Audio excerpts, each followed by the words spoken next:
ఒకప్పుడు 100 crores collect చేసిన movies గురించి గొప్పగా చెప్పుకునేవాళ్ళం. కానీ ఇప్పుడు పాన్ ఇండియా మూవీస్ టైంలో ఉన్నాం. పెద్ద సినిమాలు కనుక పాజిటివ్ టాక్ వస్తే వాటి లెక్క 100 crores నుంచి మొదలవుతుంది.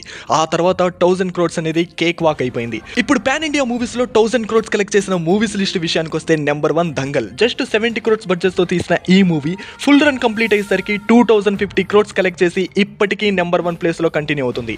నెంబర్ 2 బాహుబలి 2 250 crores బడ్జెట్ తో 1800 crores కలెక్ట్ చేసింది.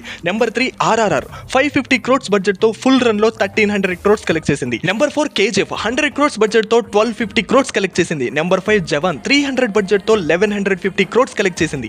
నెంబర్ 6 కల్కి 600 crores బడ్జెట్ తో 1100 crores కలెక్ట్ చేసింది. నెంబర్ 7 పఠాన్ 250 crores బడ్జెట్ తో 1050 crores కలెక్ట్ చేసింది. నెంబర్ 8 పుష్ప 2 450 crores బడ్జెట్ తో జస్ట్ 6 days లో 1000 crores కలెక్ట్ చేసింది. ఈ లిస్ట్ లో మీ ఫేవరెట్ మూవీ ఏంటో కామెంట్ చేయండి.